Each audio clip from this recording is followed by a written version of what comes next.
Shefan dengele dalu dati ma di jema ma bi Kurane ayadu Kurane ayadu be iba sebe shefan ka ke a ke cogola ni y'a kɛ Ala bi wari d'i ma Ala bi garizigɛ dayɛlɛ ni y'a kɛ ka taa ntamana la o ntaman kelen bi ja e la ni y'a kɛ ka taa taama na wari ɲini yɔrɔ la billahi e bi wari sɔrɔ siga tɛ na dɛ shefan den kelen pe siga t'a la dɛ dati kuranɛ aya jɛlen don ma aya fɔ diɲɛ bɛɛ bi a ye nin kolongolo a k'a di fantanw ma maa min bɛ yen k'a ti dɔrɔmɛ sɔrɔ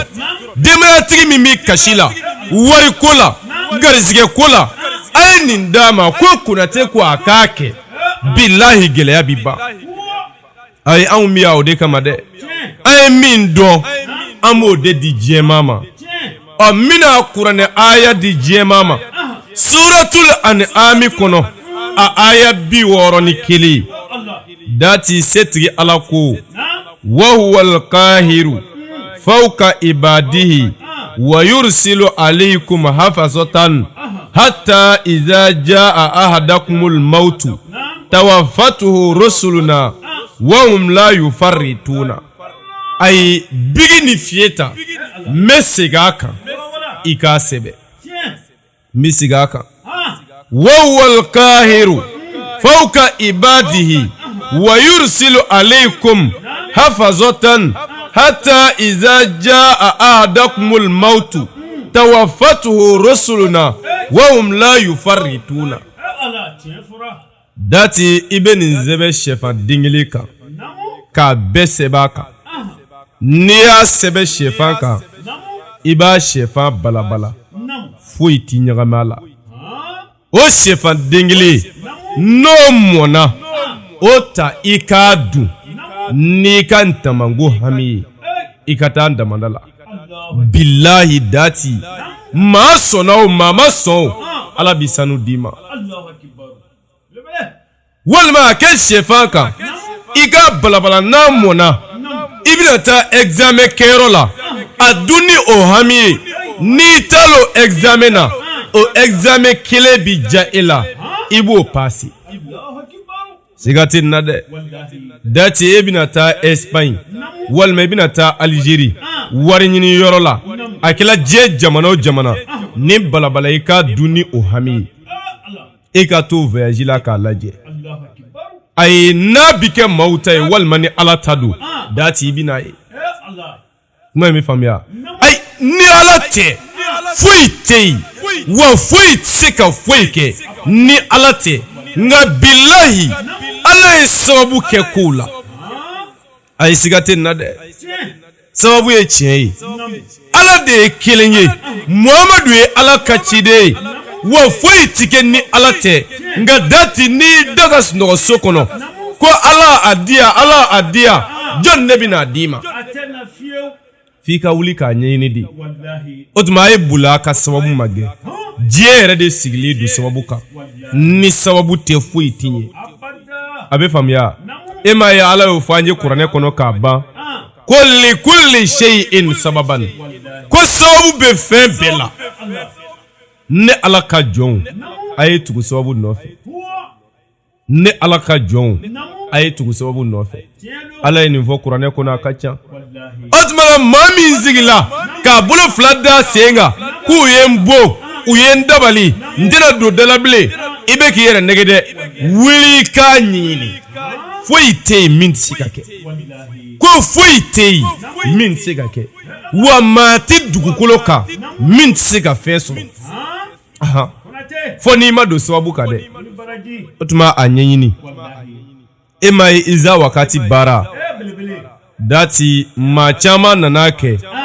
u jigi latigɛlen kun don k'u tɛ fɛn sɔrɔ sabu ka d'a kan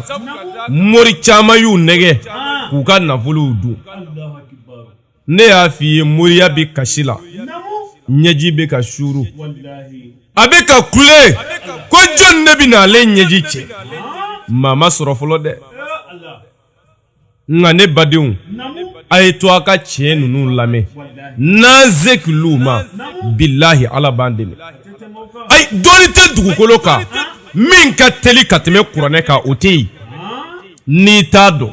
na garibukɛ b'i kala la o tuma Isa wakati nafolo baara don a bɛ kuranɛ kɔnɔ a ti yɛlɛma n'i y'a kɛ ala bɛ nafolo d'i ma ayi nafolo bɛ bɔ yɔrɔ o yɔrɔ dati ala b'a d'i ma ngande porte-monnaie magique ma bedu magique tɛ ala tɔgɔ jɛlen don kuranɛ aya jɛlen don sitanɛ baara tɛ n'i y'a kɛ ala b'i sɔn a b'i garizigɛ dayɛlɛ a b'i nafolo d'i ma o dɛsɛbaatɔ joli joli minnu ye Isa wakati baara kɛ ni ala y'u ka kamanagan ban o maa jigi tigɛlen joli joli min nana Isa wakati baara kɛ ni bi olu yɛrɛ b'i kunnati dɛmɛ danbo la o tuma ni ko sigila tiɲɛ kan ala bi barika don a la o tuma ko in faamu ko ɲuman ala k'o dan bɛɛ ma dati Isa wakati baara 30,000 don mais i bi yɔrɔ o yɔrɔ